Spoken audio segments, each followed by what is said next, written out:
Hello मेरे friends, welcome back to studio learner. तो यहाँ पे है फिजिक्स का सॉल्यूशन की आंसर की 2024 का पेपर जो 4 मार्च को हुआ था। यहाँ पे set number 2, set number 1 and 3 भी इसका सॉल्यूशन दे सकते हैं। सेट नंबर 1 एंड 3 वाला क्योंकि बहुत सारे क्वेश्चन मैच करते हैं। कोड नंबर है 5542।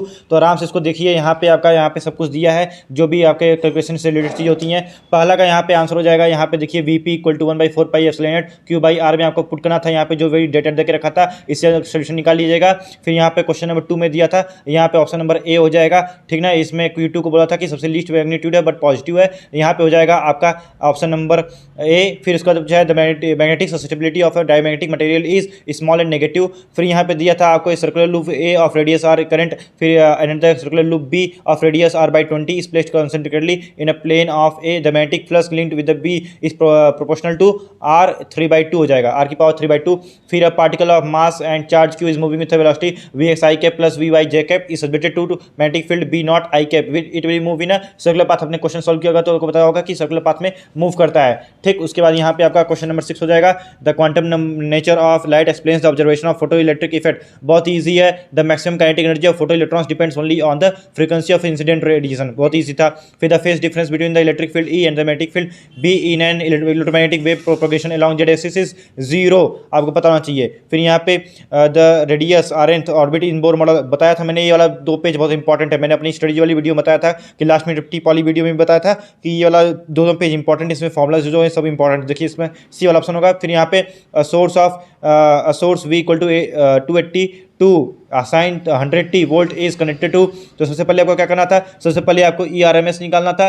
ERMS निकाल के फिर आपको यहाँ पे XC भी निकालना था 1/ωc, है ना। ωc निकाल के फिर आपको पुट कर देनी थी वैल्यू, मतलब ERMS निकाल के अपॉन आपको कर देना चाहिए था, यहाँ पे XC रखना था। फिर आपका यहाँ पे आंसर निकल जाता है। ठीक ना, आंसर यहाँ पे आया इसका 20 एम्पियर आया है। उसके बाद galvanometer of resistance 100 ohm is connected into ammeter of range 0 to 1 ampere using a resistance of 0.1 ohm. The ammeter will show full scale deflection of a current about 0.1 ampere. ठीक, a Balmer series of hydrogen and as the wavelength of the spectral lines decreases they appear closer together and stronger in intensity. फिर यहाँ पे आपको जाएगा इस वाले question का answer हो जाएगा आपका सी वाला T इक्वल टू NT/2। ठीक, अब एसर्शन रीजन इसको अच्छे से पढ़ना चाहिए था आपको। अगर इसको बहुत बच्चे क्या करते हैं, इसको अच्छे से पढ़ते नहीं, गलत कर देते हैं। इसी में वो आंसर तो सही पढ़ते हैं, सब कुछ करते हैं, लेकिन यहाँ गलत पढ़ देते हैं। ठीक ना, यहाँ के A की जगह B कर देते हैं, B की जगह A कर देते हैं। तो देखिए यहाँ पे in interference and diffraction of light energy reduces in one region and producing a dark fringes, it increases in another region and produces a bright fringe.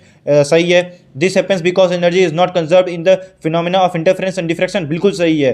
तो बट यहाँ पे जो असर्शन है उसका करेक्ट रीजन मेरा R नहीं है, तो B वाला हो जाएगा। When electron drift in a conductor, it does not mean that all free electrons in the conductor are moving in the same direction. सही है। The drift velocity is superposed over large random velocities of electrons. सही है, मतलब A भी सही है, R भी सही है, और R करेक्ट एक्सप्लेनेशन है A का, तो A हो जाएगा। फिर यहाँ पे electrons ejected from the surface of zinc when it is irradiated by the yellow light। सही है। Energy associated with the photon of yellow light is more than the work function of zinc. गलत बात है, तो यहाँ पे C वाला हो जाएगा।